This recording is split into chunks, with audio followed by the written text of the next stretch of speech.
നമസ്കാരം, എൻ്റെ പേര് റോഷൻ എന്നാണ്. 2024 CUT PG എൻട്രൻസ് എക്സാമിനേഷൻ ഞാനും എഴുതിയിട്ടുണ്ടായിരുന്നു. എൻ്റെ സബ്ജക്റ്റ് എന്ന് പറയുന്നത് സോഷ്യൽ വർക്കാണ്. ശരിക്കും ഇങ്ങനൊരു എക്സാമിനെ കുറിച്ച് ഞാൻ അറിയുന്നത് ഇതിൻ്റെ ആപ്ലിക്കേഷനിലെ ഒരു ലാസ്റ്റ് ഡേറ്റിനോട് അടുത്തപ്പോഴാണ് ഞാൻ ഇതിനെക്കുറിച്ചൊക്കെ അറിയുന്നത്, ഇങ്ങനൊരു എക്സാം ഉണ്ട് എന്നറിയുന്നത്. അങ്ങനെ ഞാൻ ഇതിനെക്കുറിച്ച് കൂടുതൽ അന്വേഷിക്കാൻ തുടങ്ങി. അങ്ങനെ ഞാൻ ഇതിനെക്കുറിച്ച് ഡീറ്റെയിൽ ആയിട്ട് അന്വേഷിച്ചപ്പോൾ കണ്ടൊരു പ്ലാറ്റ്ഫോമാണ് പ്രൊപ്പോയ്സ് എന്ന് പറയുന്നത്. കാരണം ഈ ഒരു CUT PGനെ കുറിച്ച് അല്ലെങ്കിൽ എൻ്റെ സബ്ജക്റ്റായ സോഷ്യൽ വർക്കിനെ കുറിച്ച് ഏറ്റവും കൂടുതൽ ക്ലാസ്സുകൾ ചെയ്തിരിക്കുന്നതും അതേപോലെ കുറേ കൂടെ ഡീറ്റെയിൽ ആയിട്ട് കാര്യങ്ങൾ പറഞ്ഞു തന്നിരിക്കുന്ന ഒരു പ്ലാറ്റ്ഫോമും ഈ പറയുന്ന പ്രൊപ്പോയ്സ് തന്നെയായിരുന്നു.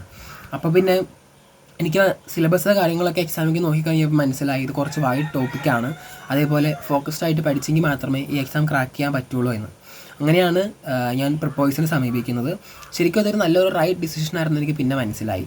കാരണം അവർ പ്രൊവൈഡ് ചെയ്യുന്ന ക്ലാസ്സുകളൊക്കെ അത്ര അടിപൊളിയായിരുന്നു. കാരണം ഒരു വലിയ ടോപ്പിക്സിന് തന്നെ ചെറിയൊരു ക്യാപ്സ്യൂൾ രൂപത്തിലാക്കിയായിരുന്നു അവർ പ്രസൻറ്റ് ചെയ്തിരുന്നത്. അതേപോലെ തന്നെ ഓരോ ടോപ്പിക്സും തീർന്നു കഴിയുമ്പം അതിന് സെപ്പറേറ്റ് ആയിട്ടുള്ള മോക്ക് ടെസ്റ്റുകളും അതേപോലെ ടെസ്റ്റ് സീരീസുകളും കണ്ടക്ട് ചെയ്തിരുന്നു. പിന്നെ എനിക്ക് ഏറ്റവും കൂടുതൽ ഹെൽപ്ഫുൾ ആയിട്ടുള്ളൊരു കാര്യം എന്ന് പറഞ്ഞു കഴിഞ്ഞാൽ ഇവരുടെ മെൻറ്റർഷിപ്പ് പ്രോഗ്രാം തന്നെയാണ്.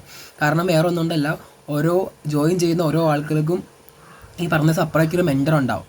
ആ മെൻറ്റർ നമ്മളെ കറക്റ്റ് കോൺടാക്ട് ചെയ്ത് നമ്മുടെ അപ്ഡേറ്റ് എടുത്തുകൊണ്ടേയിരിക്കും.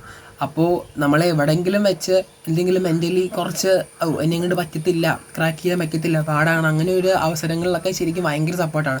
അവർ നമ്മളെ എന്താ പറയുക, ഒരു ബാക്ക് ബോൺ എന്നുള്ള രീതിയിൽ പുഷ് ചെയ്ത് വിടും. ആ ഒരു പുഷ് കാരണമാണ് ശരിക്കും നമുക്ക് പിന്നെയും എന്നെ കൊണ്ട് സാധിക്കും, പറ്റും എന്നുള്ളൊരു ആത്മവിശ്വാസത്തോടെ പിന്നെയും പഠിക്കാനായിട്ട് തോന്നുന്നത്.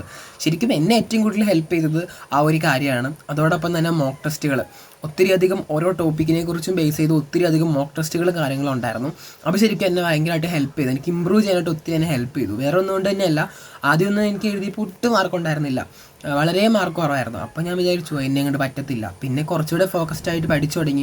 അങ്ങനെ എനിക്ക് തന്നെ മനസ്സിലാവാൻ പറ്റി. പയ്യെ ഞാൻ എഴുതുമായിരുന്നു ഓരോ മോക്ക് ടെസ്റ്റുകളിൽ എൻ്റെ മാർക്കുകളൊക്കെ കൂടി വരാൻ തുടങ്ങി. അങ്ങനെ എക്സാം ആയപ്പോഴത്തേക്കും എനിക്ക് നല്ലൊരു കോൺഫിഡൻസ് കിട്ടി, എന്നെ അങ്ങോട്ട് ക്രാക്ക് ചെയ്യാൻ പറ്റും, അത്യാവശ്യം നന്നായിട്ട് പെർഫോം ചെയ്യാൻ പറ്റും എന്നുള്ള കാര്യം എനിക്ക് കറക്റ്റായിട്ട് മനസ്സിലായി. ശരിക്കും എനിക്കൊരു എക്സാം വന്നിട്ട് എഴുതാൻ പറ്റിയിട്ടുണ്ടെങ്കിൽ അതിനേക കാരണം പ്രൊപ്പോയ്സ് തന്നെയാണ്. കാരണം അത്രമാത്രം എന്നെ ഹെൽപ്പ് ചെയ്തിരുന്നു ആ പ്ലാറ്റ്ഫോം എന്ന് പറയുന്നത്.